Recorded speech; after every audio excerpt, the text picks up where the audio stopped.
आज हम बात करेंगे सिंगापुर की, जो दुनिया का चौथा अमीर तरीन मुल्क है, जिसका इंफ्रास्ट्रक्चर और टेक्नोलॉजी पूरी दुनिया के लिए एक मिसाल है। साउथ ईस्ट एशिया का फाइनेंशियल हब और दुनिया का सबसे कम करप्ट कंट्री। सिंगापुर के लोग पूरी दुनिया में सबसे ज़्यादा एजुकेटेड, हेल्दी और प्रोडक्टिव माइंडेड माने जाते हैं। लेकिन आज से कुछ साल पीछे जाएं तो 1955 में जब मलाइशिया ने सिंगापुर को खुद से अलहदा किया, तो उस वक्त सिंगापुर की 80% आबादी शदीद गुर्बत का शिकार थी। तकरीबन 70% लोग गरीब बस्तियों में रहते थे, नशा आम था और बेरोजगारी इतनी ज़्यादा थी कि लोग चंद पैसों के लिए एक दूसरे की जान लेने के लिए भी तैयार होते थे। और ऐसा लगता था कि यही गरीबी, वायलेंस और करप्शन अब सिंगापुर का मुकद्दर है। तो फिर इतना बड़ा बदलाव कैसे आया? कैसे ये छोटा सा आयरलैंड आज इतना अमीर और रहने के लिए दुनिया का सेफेस्ट कंट्री बन गया? आगाज़ चैनल में मैं हूं आपकी मेज़बान साइमा मंसूर, और हम आपको सुनाने जा रहे हैं सिंगापुर की ट्रांसफॉर्मेशन स्टोरी कि कैसे एक आदमी ने पूरी कंट्री की तकदीर बदल कर रख दी। 19वीं सदी में एक बहुत ही ताकतवर कंपनी थी जिसकी अपनी फौज थी और पूरी दुनिया की 20% आबादी उसकी ज़मीन पर रहती थी। उस कंपनी का नाम था ब्रिटिश ईस्ट इंडिया कंपनी। ये कंपनी पूरी दुनिया से समंदर के जरिए ट्रेड करती थी और यहीं से वो अपना सारा प्रॉफिट कमाती थी। यही वो ईस्ट इंडिया कंपनी थी जिसने पूरे इंडिया को फतह किया था। खैर, उस जमाने में इस कंपनी की सबसे प्रॉफिटेबल प्रोडक्ट थी चाइनीज टी। ये टी खरीदने के लिए कंपनी को बहुत सारा ओपियम बेचना पड़ता था। ओपियम पोपी सीड से बनने वाली वो ड्रग है जो नॉर्दर्न इंडिया में भी उगाई जाती है। इस कंपनी का सारा ट्रेड इस छोटी सी जगह से गुजरता था जिसे स्टेट ऑफ मलाका कहा जाता है। कुछ ही अरसे में ये कॉरिडोर इस कंपनी का सबसे ज़्यादा प्रॉफिटेबल रूट बन गया, जिससे इसका 50% रेवेन्यू आना शुरू हो गया। लेकिन इस सारे रूट को सेफ बनाने के लिए यहाँ पर इस कंपनी का अपना सी पोर्ट होना बहुत ज़रूरी था। ईस्ट इंडिया कंपनी का यही मकसद पूरा करने के लिए सर थॉमस रेफल्स ने इस छोटे से आइलैंड पर एक पोर्ट बनाया, जिसे आगे चलकर दुनिया सिंगापुर के नाम से जानने वाली थी। एक और बहुत ही ज़बरदस्त चीज़ ये की गई कि इस पोर्ट को टैक्स फ्री पोर्ट बनाया गया, मतलब यहाँ पर किसी किस्म का कोई टैक्स नहीं था। अपनी ज़बरदस्त लोकेशन और टैक्स फ्री पॉलिसी की वजह से ये बंदरगाह बहुत जल्द दुनिया के तमाम ट्रेडर्स की नज़र में आ गई। अब हर वक्त यहाँ पर हज़ारों शिप्स आना शुरू हो गए और चाइना से लेकर इंडिया और यूरोप तक तमाम समुद्री जहाज इस पोर्ट से होकर गुजरने लगे।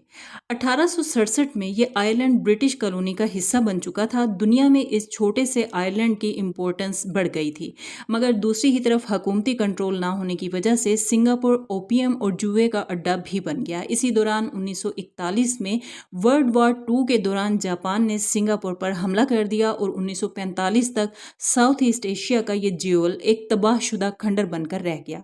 ब्रिटेन ने इस सारे अरसे में सिंगापुर की कोई खास मदद भी नहीं की और यहाँ के लोकल्स में इस सब के नतीजे में ब्रिटेन के खिलाफ शदीद नफरत पैदा हो गई। इसी दौरान वो आदमी सामने आया जो सिंगापुर की तकदीर बदलने वाला था। उसका नाम था ली क्वान यू। ली पेशे के लिहाज से एक लॉयर था जिसने 1955 में पीपल्स एक्शन पार्टी के नाम से एक पॉलिटिकल पार्टी बनाई और उसी साल होने वाले लोकल इलेक्शंस में चंद सीटें भी हासिल कर ली। ली बहुत जल्द लोगों में काफ़ी फेमस हो गया और फिर 1950 में वो मलाइशिया का प्राइम मिनिस्टर भी बन गया। उस वक्त मलाइशिया और सिंगापुर एक ही कंट्री होते थे जिसे मलाया कहा जाता था। ली के प्राइम मिनिस्टर बनने के सिर्फ 3 ही साल बाद मलाइशिया सिंगापुर से अलहदा हो गया। इस सेपरेशन की वजह वही एथनिक रिलीजियस ग्राउंड्स थे जिसकी वजह से सब कॉन्टिनेंट में 1947 में डिवीजन हुई थी। इस बंटवारे के बाद ली की मुश्किलात बहुत बढ़ गईं। इसके सामने एक ऐसी कौम थी जिसकी कोई पहचान नहीं थी, जो गरीबी में डूबे हुए थे और जिनके पास करने को कोई काम नहीं था, तालीम नहीं थी और रहने को घर नहीं थे। ली अपनी कौम को इस दलदल से निकालने के लिए किसी भी हद तक जाने को तैयार था, चाहे इसके लिए उसे कितनी भी सख्ती बर्दाश्त करनी पड़े। सबसे पहले ली की गवर्नमेंट ने सोशल अनरेस्ट को ख़त्म करने के लिए फ्री स्पीच को बैन किया।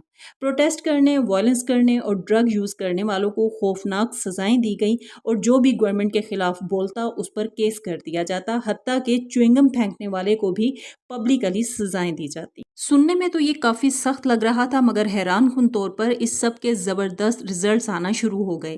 पॉलिटिकल और एथनिक टेंशन्स कम होना शुरू हो गई। ली का भी यही ख्याल था कि जब तक लोगों को खुशहाली मिलेगी उन्हें किसी चीज़ की परवाह नहीं होगी, लेकिन ये तो सिर्फ शुरुआत थी। सिंगापुर सिंगापुर का सबसे बड़ा इकोनॉमिक मसला था हाउसिंग, यानी रहने के लिए घरों का ना होना। सिंगापुर के 70% लोग कच्ची आबादियों में रहते थे। ली ने एक कंट्रोवर्शियल लॉ पास किया जिसके मुताबिक गवर्नमेंट किसी भी जमीन को सस्ते दाम खरीद सकती थी। इस सस्ती जमीन को खरीदकर गवर्नमेंट ने सस्ते घर बनाना शुरू कर दिए ताकि लोग इन घरों को खरीद सकें। इसके लिए एक रूल पास किया गया जिसमें हर किसी की सैलरी में से 25% काटकर सेंट्रल प्रोविडेंट फंड में सेव किया जाता और 25% गवर्नमेंट अपने पास से देती, और इस तरह ये 50% सेविंग हर बंदे की जमा होती गई और लोगों ने कुछ ही टाइम में घर खरीदना शुरू कर दिए। आज 80% सिंगापुरियन उन घरों में रहते हैं जो गवर्नमेंट ने बनाए थे। हाउसिंग के बाद दूसरा सबसे बड़ा मसला मुलाजमतों का था। सिंगापुर के पास ना कोई नेचुरल रिसोर्सेज थे और ना ही दूसरे ममालिक उनके साथ ट्रेड करना चाहते थे। ली ये समझ चुका था कि जॉब्स जनरेट करने का एक ही तरीका है कि बाहर से फॉरेन इन्वेस्टमेंट लाई जाए। इसी को देखते हुए टैक्सेस लो कर दिए गए और रेगुलेशंस तकरीबन खत्म कर दी गई, बल्कि सिंगापुर गवर्नमेंट ने तो यहाँ तक अनाउंस कर दिया कि बाहर से आने वाली किसी भी कंपनी से पहले 10 साल तक कोई टैक्स नहीं लिया जाएगा। फॉरेन कंपनीज सिंगापुर में आना शुरू हो गई और कुछ ही सालों में बड़ी बड़ी कंपनीज अपने हेड ऑफिसेज सिंगापुर में खोलने लग गई। सिर्फ 10 सालों में सिंगापुर में अनएम्प्लॉयमेंट जीरो हो गई और ग्रोथ रेट 13% तक पहुंच गया। दूसरी ही तरफ सरकारी दफ्तरों में करप्शन खत्म करने के लिए सख्त लॉज इंट्रोड्यूस करवाए गए। करप्शन के जुर्म में फांसी की सजाएं दी गई और दूसरी ही तरफ सरकारी अफसरों की सैलरीज 10 गुना बढ़ा दी गई।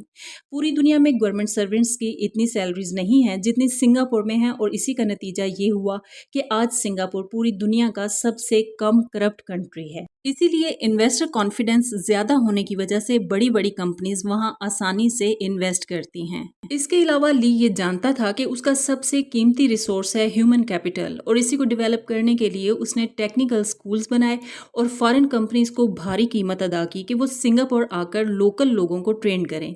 इसके नतीजे में सिंगापुर की वर्क फोर्स दुनिया की सबसे मेहनती फोर्स बन गई। ज्यादा लोग पैसे कमाना शुरू हो गए, मतलब सरकार के लिए पेंशन फंड में ज्यादा पैसा आना शुरू हो गया और वही पैसा सरकार ने लोगों की बेहतरी के लिए खर्च करना शुरू कर दिया। State of the art hospitals बनना शुरू हो गए।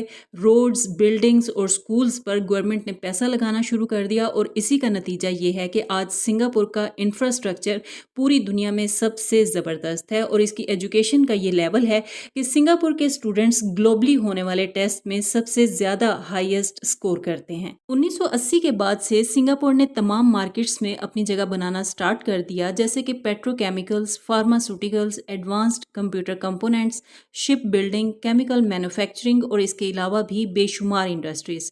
और आज की डेट में सिंगापुर दुनिया का तीसरा बड़ा पेट्रोलियम ट्रेडिंग कंट्री बन चुका है। सिंगापुर अब दुनिया के अमीर तरीन कंट्रीज में शुमार होता है। दुनिया का सबसे बड़ा सी पोर्ट सिंगापुर के पास है, और यही नहीं बल्कि it is the second easiest nation to do business with. यहाँ के लोगों को world class health care, housing और एजुकेशन की फैसिलिटीज़ मिलती हैं। सिंगापुर की तरक्की असल में एक लीडर की अपनी कौम से शदीद मोहब्बत और लॉयल्टी का नतीजा है। ली की पॉलिसीज़ शायद दुनिया की नज़र में परफेक्ट ना हो, लेकिन वो सिंगापुर के लिए परफेक्ट ज़रूर थी। इजाज़त चाहूँगी। अल्लाह हाफिज़।